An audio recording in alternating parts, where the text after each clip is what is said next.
Hello and how you doing, folks?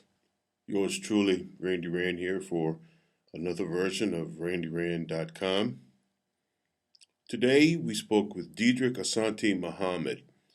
Dedrick is the Chief of Equity and Inclusion for the National Community Reinvestment Coalition, and he co-authored the report entitled 10 Solutions to Bridge the Racial Wealth Divide.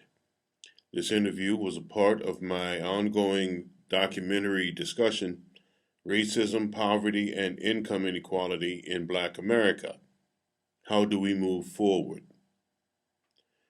In the interview, we talked about a couple of the different policies that the report is offering up as a solution to addressing the racial wealth divide we have in this country.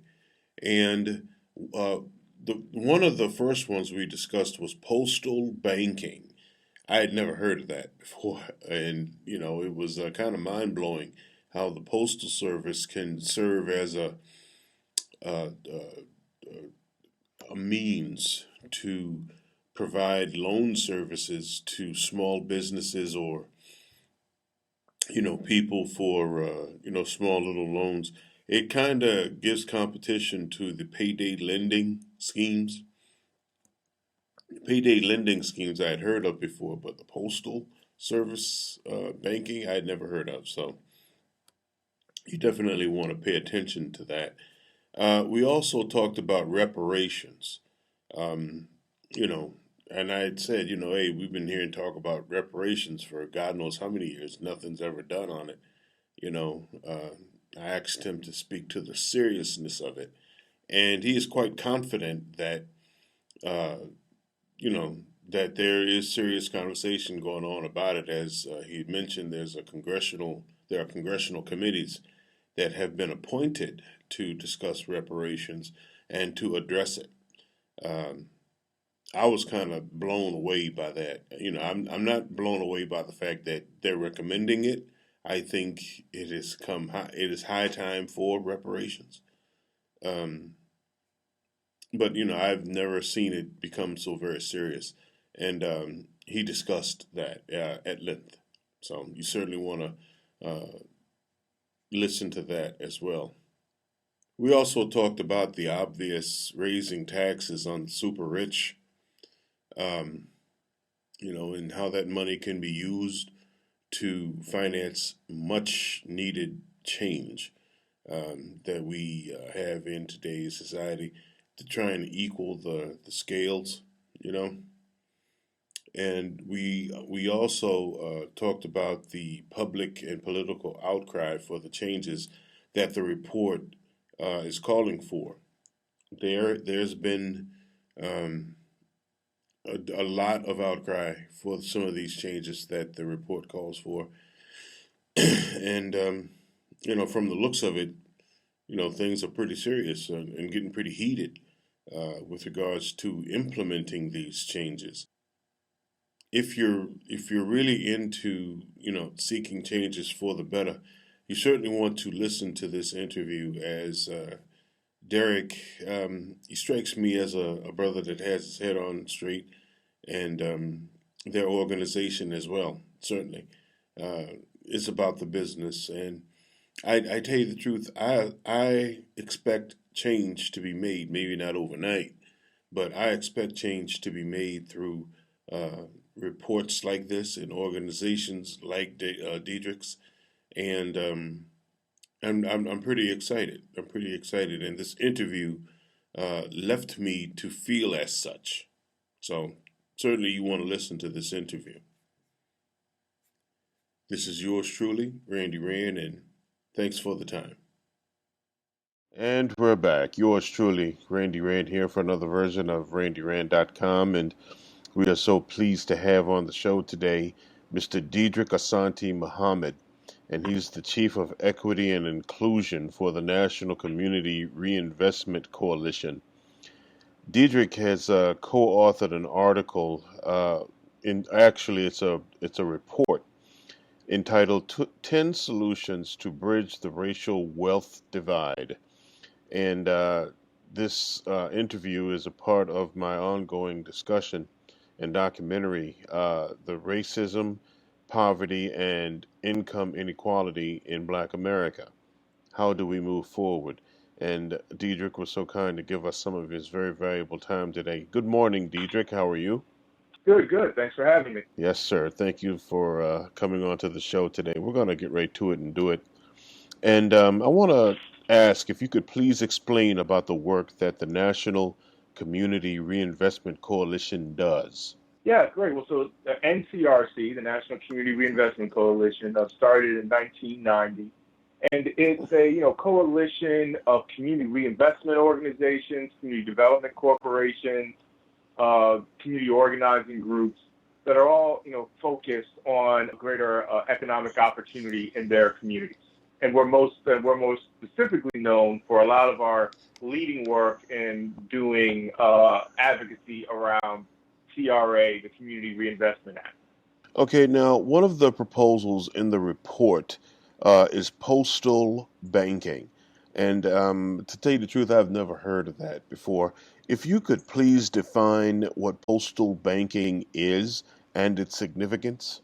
Yeah, so this idea of postal banking, I think it became more prominent around 2014, I believe, if memory serves me correct, when there was conversation about, the 2014 Inspector General of the U.S. Postal Service proposed expanding financial services at post offices to include banking transitions, including small dollar loans.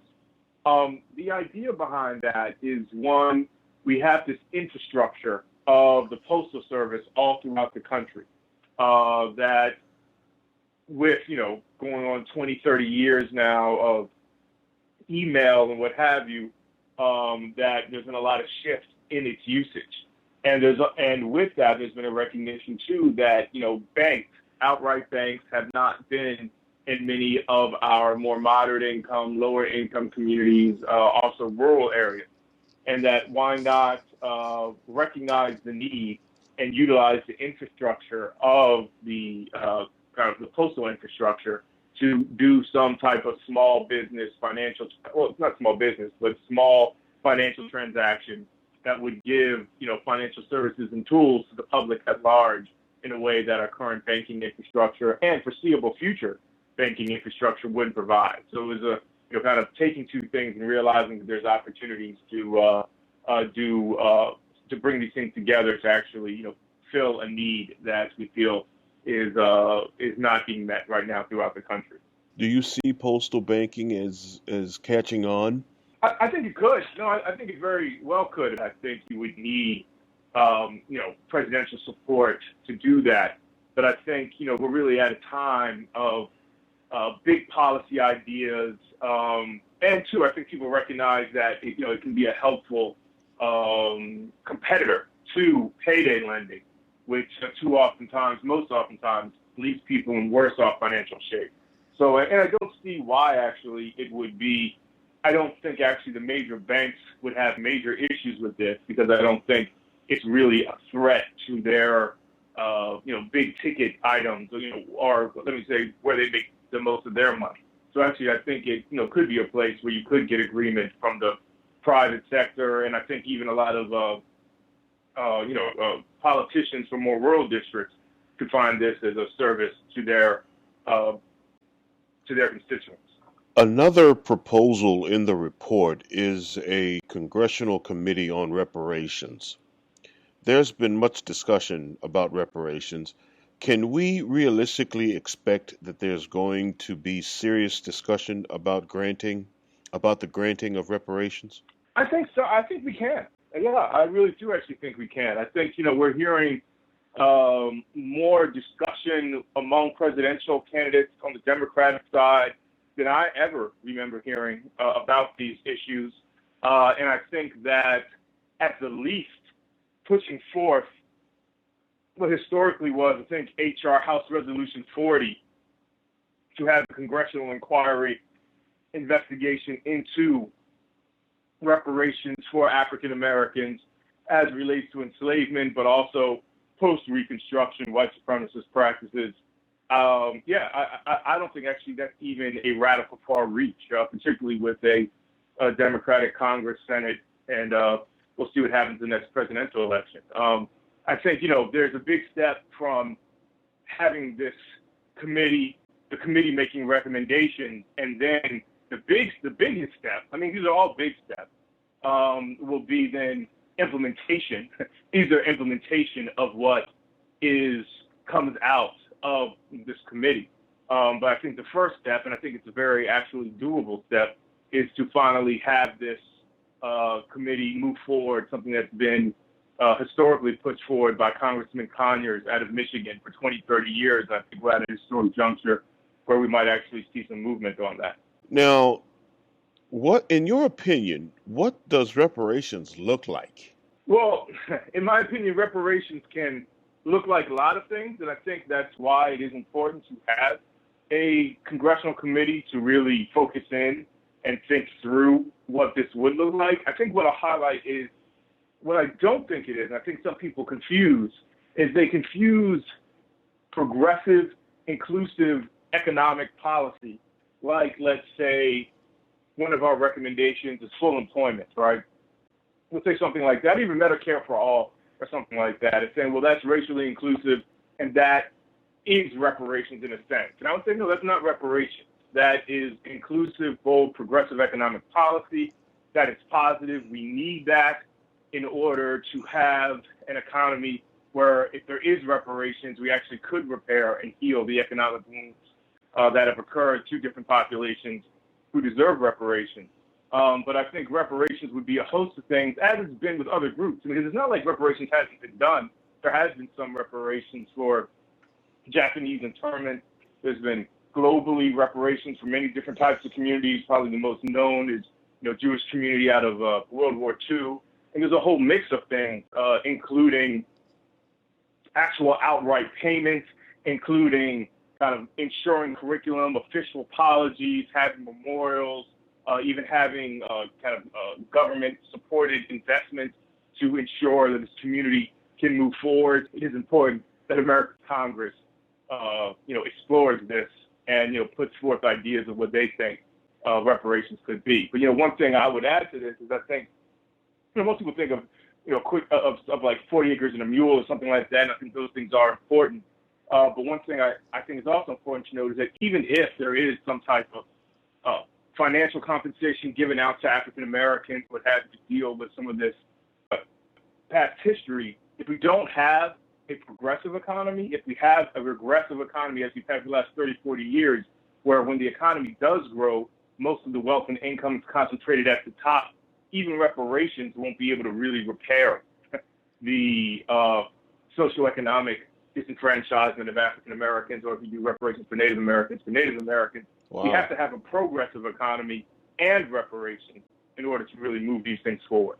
Regarding structural change, what are the most important things that need to happen first in order to get the ball rolling? I think things are happening.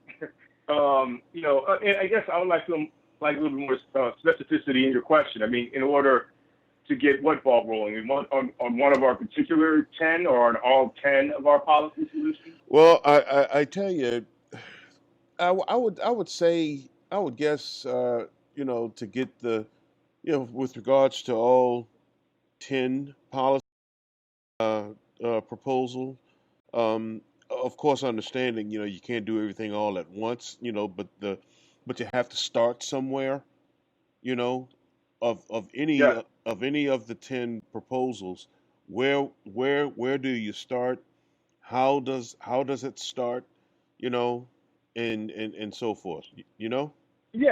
So, and what I'll put forward is, again, I don't think there's necessarily one has to happen before the others happen, but I think some of the easiest things to happen are things like the Congressional Committee on Reparations, right? That's not some huge expenditure or even reallocation of funds that has to be granted. That's just allowing a congressional committee to do the type of research and work that congressional committees do all the time. So I think a Congressional Committee on Reparations is something actually fairly simple to do. And again, I think the Democratic Party as a whole, I think, would allow this to move forward. So I think that's something very possible to do.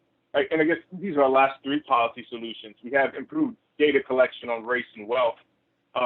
We do think it is, in order to really want to address these issues of racial economic disparities, we have to have, the best data possible. And right now, it seems there's a turn to kind of cut back on some of this data collection, that occurs through the census and other mechanisms. So to strengthen this type of data collection and analysis. And then finally, we have this idea of, racial wealth analysis or racial wealth audit, this idea that policies, that legislation should be examined and analyzed to see what type of effects we think it would have on communities that are experiencing very low wealth. And this isn't something that's, radically new.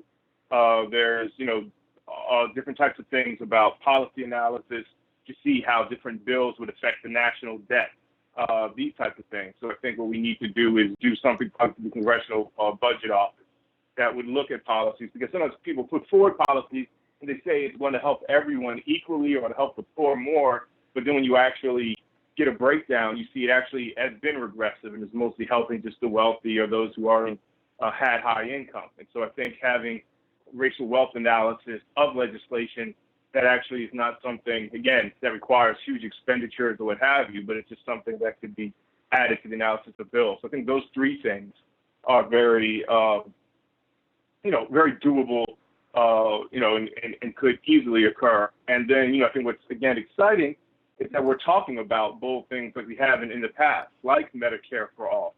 I think even the Invest in Affordable Housing, Senator Elizabeth Warren's bill, American Housing Economic Mobility Act, is a very strong proposal that could do a lot for affordable housing and home ownership. The fact that African Americans only have around a 41% home ownership rate, while whites have about 71, 72% home ownership rate, is a huge problem that needs to be addressed by massive housing reform. We're speaking with Dedrick Asante Muhammed. He's the Chief of Equity and Inclusion for the National Community Reinvestment Coalition. Dedrick. Dedrick, yes, sir. I keep looking at your name and want to pronounce the E as a soft E for some reason. I am so Yes, sorry. No problem. Dedrick Asante Muhammed. And Dedrick is the co-author of the report 10 Solutions to Bridge the Racial Wealth Divide. And this interview is a part of my documentary, Racism, Poverty, and Income Inequality in Black America. How do we move forward? And Dedrick was kind enough to give us some of his very valuable time today. Dedrick, if you could please speak about how significantly raising taxes on the ultra wealthy produces wealth building opportunities for people who need wealth building opportunities. Sure. So, there's a two-part, two of our solutions have to do with taxes. And, one of them we put forward is turning right side up and upside down tax system. And what we mean by that is, a lot of people say, well, we don't have funding to do all these types of investments in lower income, low wealth people. So what you're putting forward is really not possible. But what we like to highlight is that we spend almost $700 billion a year in wealth development. The problem is it's mostly wealth development for the wealthy. I think I saw that the top 1% receive more than the 80% of the population in the United States in these types of tax subsidies, tax investments. Because what we're really doing is we're investing over $500 billion a year in concentrating wealth inequality. And then we're saying, why is our economy so divided? Because we're investing in it. We're investing in a divided economy. We should invest in a progressive economy, a bottom-up economy. So that's one aspect. And then as a way to deal with the fact that we have been investing in a top-down economy, a trickle-down economy where there is no trickle, we need to raise taxes on the ultra-wealthy so we can kind of break up some of that concentrated wealth. And again, that will provide some type of revenue to allow us to do some of the important things that need to be done for the country as a whole, like infrastructure redevelopment, like strengthening our education job opportunities, strengthening our health system so we have Medicare for all. Because you need all of these things. You need a strong public infrastructure, strong public health system, strong public education, all of these things to have a strong middle class economy so there can be economic mobility. And so, one place to get some of that funding without hurting middle income, lower income people are those who are, very wealthy. I think in one specific example, we didn't put this in the report. Also, this idea of Social Security, there's a concern that in 20 years or something like that, we won't be able to pay out Social Security at the level we have been paying it out. But right now, income over $100,000 or $114,000 doesn't pay a Social Security tax on. And so, that doesn't make sense that if you're making $1 million a year, you're only paying Social Security tax on your first $100,000. You should be paying, I would think, Social Security tax on your entire salary, like 80% of America does, like most of America does, so we can, keep this kind of most effective anti-poverty program, which has been Social Security, ongoing. So it is important that we, raise taxes on the ultra wealthy, as well as turn right side up our upside down tax expenditures. Now, can you see these structural changes happening or at least starting in today's political climate? Please explain. I can see them starting. I can see them starting now. We're at a very kind of topsy-turvy moment in American history. We're constantly seeing things we never thought, for good and oftentimes, and too oftentimes bad, things we never thought we'd see before, or we'd see in terms of American politics. And I think, again, what's amazing about these 10 policy solutions is not that some progressive think tank and some progressive organizations have these ideas, but that actually the first day we put out the report, Kristen Gillibrand out of New York, who's running for president, who's not even one of the leftist or most radical ones, a fairly moderate Democratic candidate, she endorsed the report in general. So I think there's actually a political climate that's recognizing we need some real changes, and it's open, which is why we put forward this report. I think there's been a lot of conversation about wealth inequality and racial wealth inequality over the last 10 years. And so we wanted to put together some of the best ideas being discussed so that, the public at large and politicians in particular can look and see the host of policies that are needed to address these issues and see that actually there's a lot more support for them than at any previous time. But, again, I'm being positive, and I think I'm being realistically positive, but of course it's going to be a big battle, right? Any type. Obamacare was a big battle, right? Medicare for all will be a big battle, but a lot of people didn't think Obamacare was possible, and it actually moved forward quite quickly. So I think, I don't think all of these 10 things will be passed within 2 years, but I do think we can make progress on most of these issues. Please speak about the political and public outcry for these changes your report is calling for. Yeah, so I think I'll divide them up into two things. I think there is a general public outcry, which has, helped fuel the kind of populist politics that have been happening for, again, I would say over a decade. You could at least go back to the Tea Party and also Occupy Wall Street, where I think the recognition that the American middle class economy has become an American kind of oligarchy, and that there isn't, as a whole, good economic opportunity mobility for low-income, middle-income Americans as a whole. And so I think you've seen populist movements around that. And then at that same time, it was oftentimes more around police brutality issues, where you saw a recognition that even under the presidency of the first Black president, we still saw kind of vivid, regular pictures on our TV screens of racialized discrimination. And I think over the last few years, we've been able to tie things together with racial wealth inequality. So I think the idea is that in this 10 policy solutions, mixes in things like reparations that are specifically to address African American or maybe Native American historical disenfranchisement and some type of action to particularly be focused on them, but also what we might call targeted universal solutions like full employment. When we say full employment and living wages, we're not saying just for Black people, but just for Native Americans.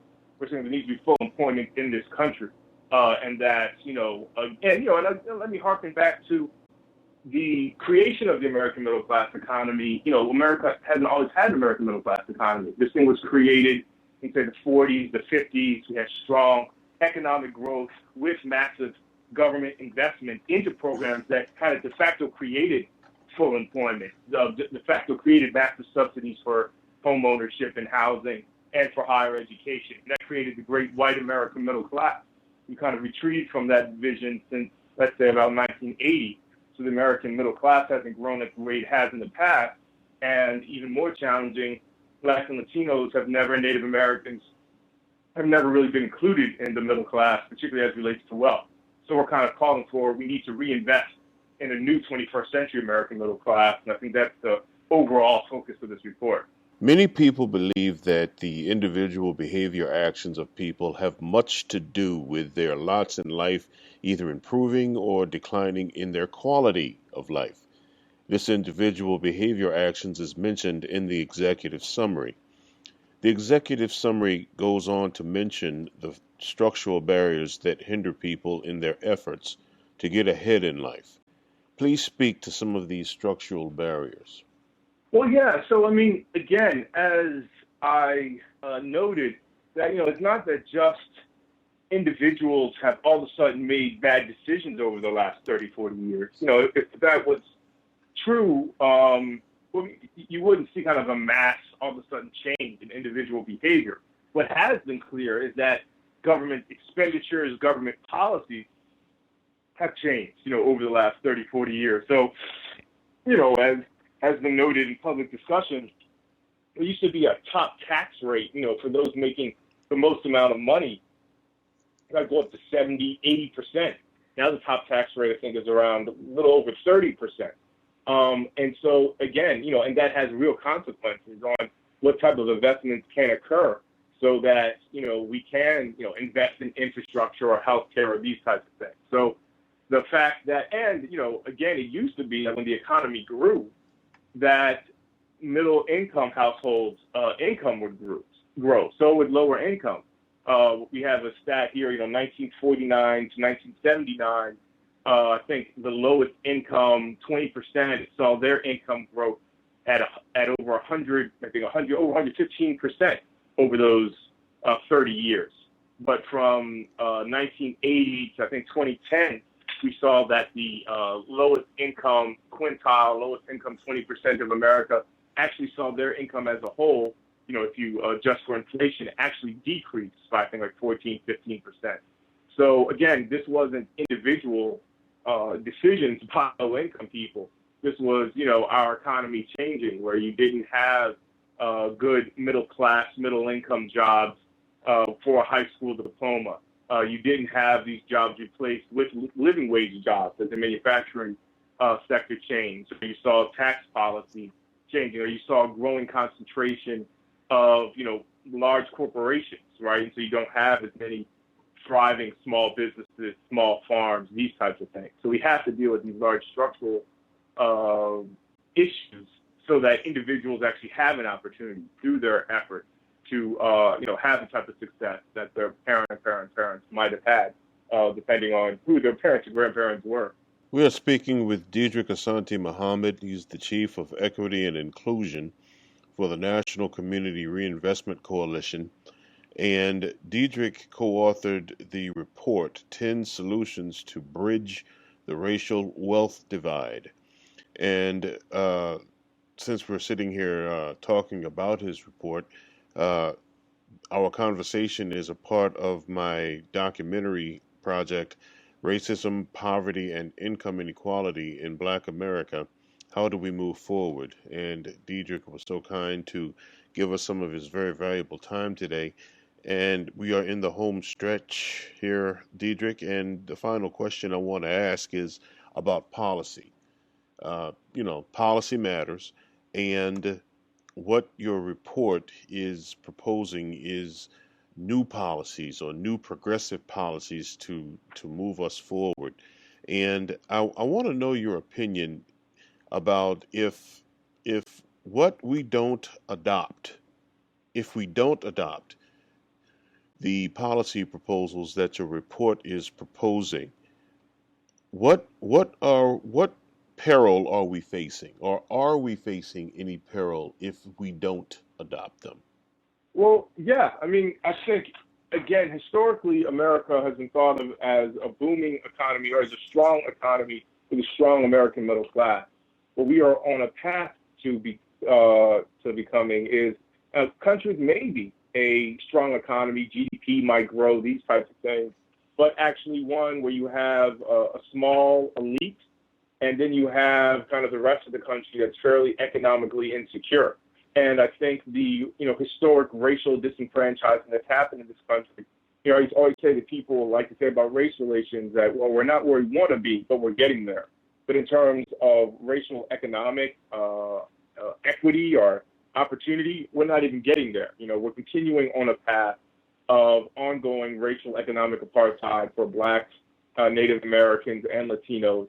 And not too far in the future, this will be the majority of America.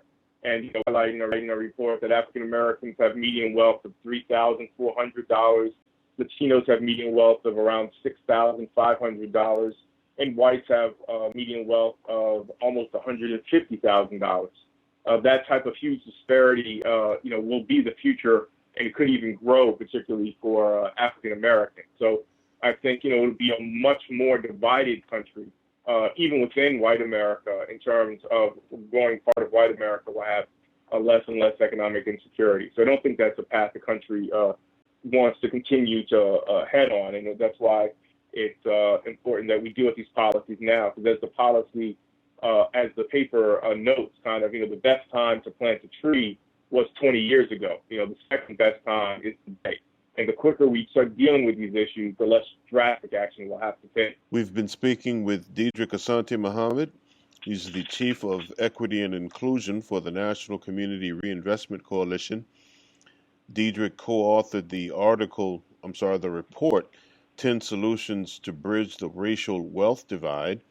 And we've been discussing his report, and this discussion is a part of the documentary series, Racism, Poverty, and Income Inequality in Black America. How do we move forward? And Dedrick was so kind to give us some of his very valuable time today.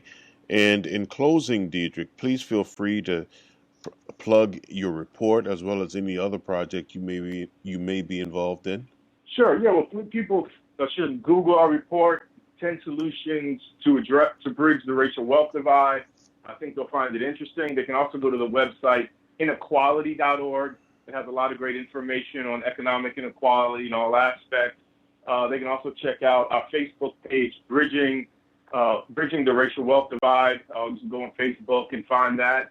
And then finally, too, we have a podcast, Race and Wealth, that highlights, that has kind of me having interviews and conversations with various people around race and economics.